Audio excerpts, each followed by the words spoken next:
Ишеналы Арабаев атындагы Кыргыз мамлекеттик университетине Түркия мамлекетинин Кыргыз Республикасындагы толук жана ыйгарым укуктуу элчиси Ахмет Садык Doğan мырза биздин университетибизде зыярат кылды.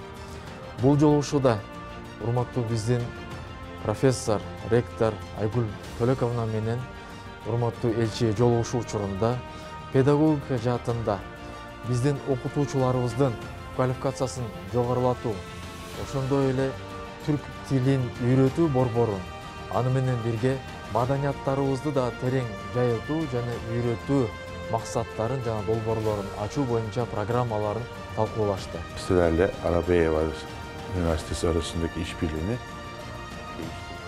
Ишеналы Арабаев атындагы университетке болгон сапарыбызда окуу жай боюнча кыскача таанышуу болду. Кыргыз мамлекеттик университетинин ректору Айгүл Төлөковна окуу жай боюнча маалымат берүү менен бирге ишмердүүлүк тууралуу да айтып берди. Биз ал маалыматтардан университетте түрк тилин үйрөтүүлөрүн жана түрк тилин үйрөтүү борборунун иштеп жатканын көрдүк. Биз кайсы долбоорлорду ишке ашыра аларыбыз тууралуу маселелерди талкууладык. Аларды ишке ашыруу менен терең кызматташтык жүргүзөбүз деген ойдобуз.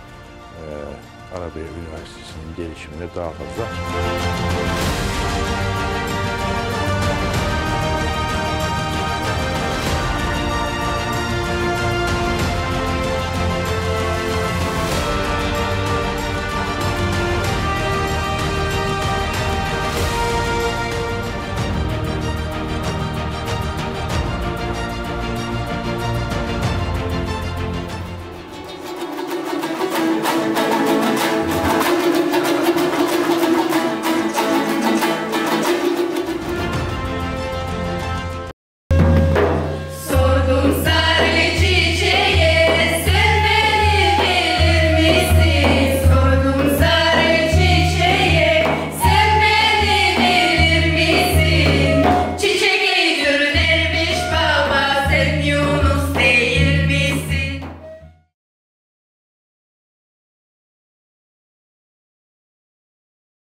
Жүріп батыр метехан, çıkkan Öbüsхан, Ertuğrul bir Osman Han, Danazan Sultan Süleyman, Fatih Sultan Mehmet Han, Abdülhamid Erbakan, Ulu göçtü Umaran, Recep Tayyip Erdoğan, düşman gelse ümmetken, Gökürek toskan Türkiye, Açılı gelse ümmetken, Salımın boşkan Türkiye, Acılı gelse öyüyle, Eşiğin açkan Türkiye, Yedim casir cadılarla, Yerin çarşan Türkiye.